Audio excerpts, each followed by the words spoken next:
मैं Anil sir, bio classes. आज आपको स्ट्रक्चर ऑफ ओव्यूल, बीजांड का संरचना बताएंगे। जो ओव्यूल होता है वह प्रायः अंडाकार होता है। The ovule is almost ovate. It is connected from placentation by funiculus of ovule. यह जो है बीजांड से जो जुटा हुआ रहता है, तो ये जो फ्यूनिकुलस के द्वारा जुटा हुआ रहता है प्लासेंटेशन से, on which spot the ovule are inserted to funicles called hilum. और जिस स्थान पर ओव्यूल फ्यूनिकुलस से जुटा हुआ रहता है उसको हिलम कहते हैं। Funiculus in front side join to ovule a spot made called raphe. और फ्यूनिकुलस जो है आगे की ओर ओव्यूल से जुटा हुआ रहता है, जो जहाँ जुटता है उस स्थान को रैफी कहते हैं। और the main part of ovule, ovule का बीजांड का जो मुख्य भाग होता है उसको न्यूक्लियस कहते हैं। अब जो कि दो लेयर से which is covered by two integument से घिरा रहता है, एक आउटर और एक इनर इंटेगमेंट से। और that part of integument which is not covered, और वैसा भाग जो कि इंटेगमेंट से कवर नहीं है, उस स्थान को दैट प्लेस कॉल्ड माइक्रोपाइल, उसको माइक्रोपाइल कहते हैं, बीजांड द्वार। और इसका अपोजिट, इसके अपोजिट को चलेजा कहते हैं। The opposite part of micropyle called चलेजा।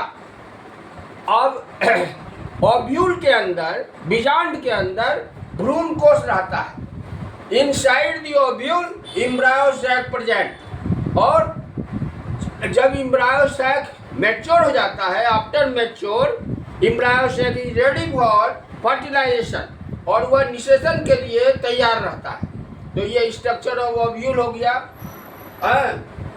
और अब है इस फंक्शन ऑफ फ्लावर, फूल का कार्य। तो द फंक्शन ऑफ फ्लावर है कि सेक्सुअल रिप्रोडक्शन, लिंगी प्रजनन के द्वारा फूल जो है वह फल बनाता है और बीज बनाता है, और इसका यही काम है। उसके बाद है पॉलिनेशन, परागन। और परागन क्या है? तो परागन है the transfer of pollen grain from anther to stigma is known as pollination, means परागन। जब एंथर के पोलन ग्रेन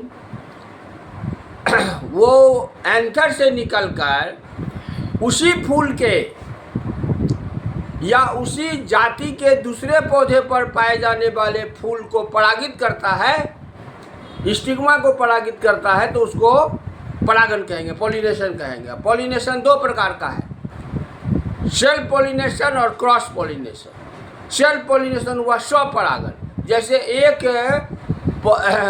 पौधे में ढेर सारा फूल है तो वह एक ही स्पीसीज में है, जैसे चाइना रोज है, जैसे आपको धतूरा है, तो धतूरा का जो मेल जो पोलन ग्रेन निकला और उसी धतूरे के स्टिग्मा को परागित करेगा, तो ये सेल्फ पॉलिनेशन हुआ।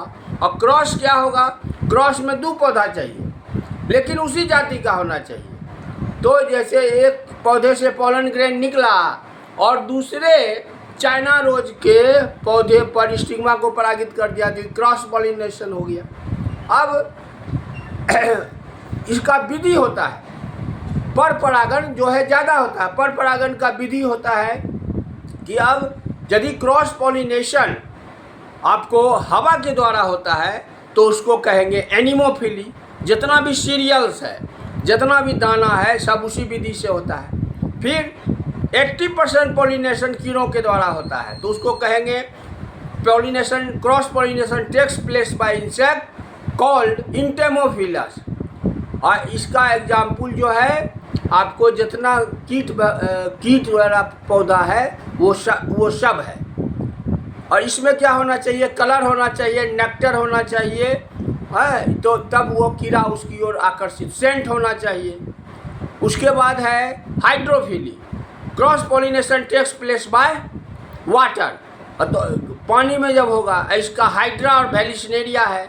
और अंतिम है आपको जूफिली, जब एनिमल के द्वारा होगा, जैसे चमगादड़ में चमगादड़ क्रॉस पॉलिनेशन करेगा तो उसको चिरोप्टेरोफिली कहेंगे। यदि घोंघा करेगा स्नेल तो उसको माल्कोफिली कहेंगे। और यदि वह जो है आपको यदि वह क्रॉस पॉलिनेशन जो है वह करेगा आपको ये करेगा क्या, बर्ड्स के द्वारा होगा तो वो ऑरिन्थोफिली हो जाएगा।